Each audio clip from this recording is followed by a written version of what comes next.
What is going on, guys? Different is all gaming with my review of Bleach chapter 559. And this chapter, it was very interesting, and it definitely has some moments that caught you off guard. So it starts off with Kaoraku and Hashball. They're still talking, but Hashball is just biding his time as he was absorbing the reishi from the wall, and we learned that his role is to tip the balance in the favor of the Quincy. And throughout this chapter, he was talking about scales and balance and things like that.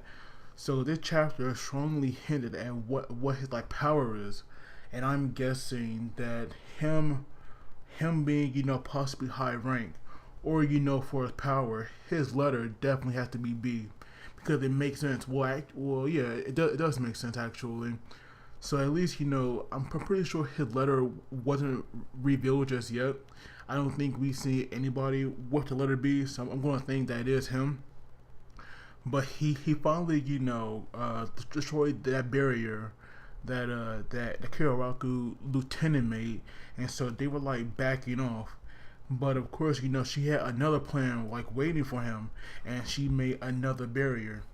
Now, I definitely know that this right here is to let the reader know what's going on, and to go to some depth about her her skills.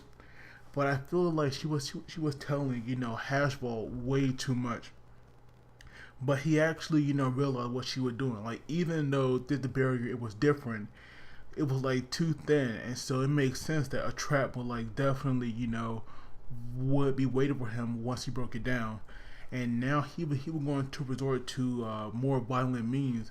So I thought maybe we'll see maybe a Final Quincy form, even though it's probably too early to see that. I definitely wouldn't mind though.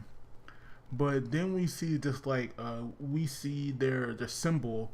It looks like their medallion. We actually see that pretty behind him, and Juha was calling him back, so he had to leave. And even Karaku was finding it weird, and he asked him he comes all of this way just to give up now and go back.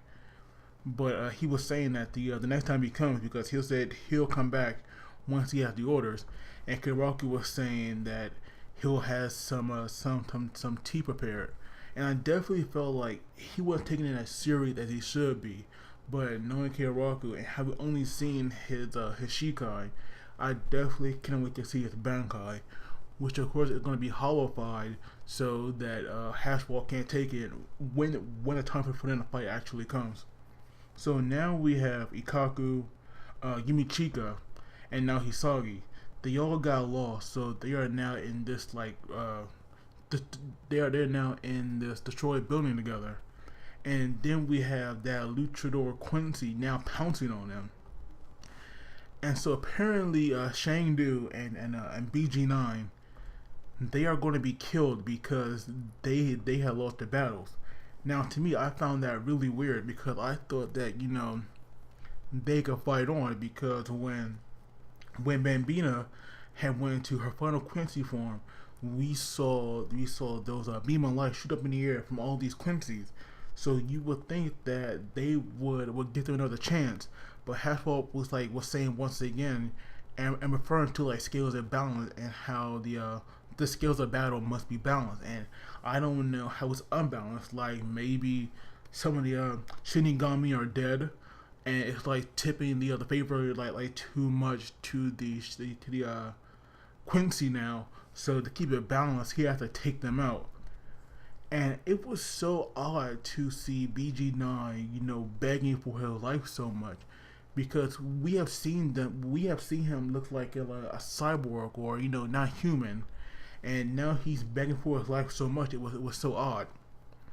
And so now we have Shangdu using his ability where he hardened his skin, and he would ask Hashfall if he forgot about his ability, because his name is literally the Iron. That right there is his nickname, the Iron Shangdu. So it definitely makes sense for him not to be cut down easily. And we see his skin is slowly becoming dark, like it's hardening. And so now Hashfall even question him, does he see the tipping of the scale? and I definitely gotta know like where this guy power. Like I'm hoping we can see it, but now that we see the scales like tipping more in the Hashball favor, we see that he actually cuts off Shangdu arm. So I don't know if he's gonna die from that, but he definitely gets hurt. And then we have that Luchador Quincy taking out Ikaku, Yumichika, and Hisagi like it's nothing. Which to me was just so freaking weird. Like even though they are taken out, I definitely don't think that they are done in this war. They definitely cannot be out already because that would be so stupid.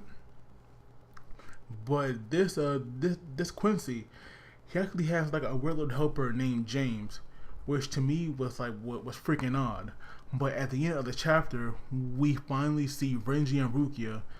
They have now landed, and I definitely know that Renji is going to get a rematch with this guy. He has to for some redemption.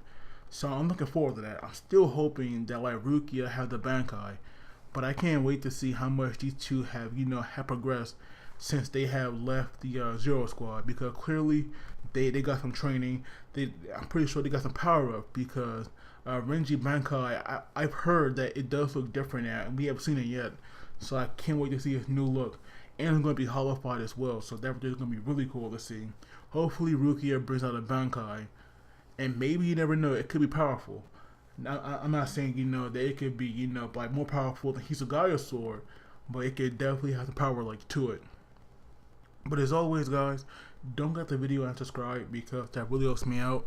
But as always, you guys take it easy, and I'll see you all next time.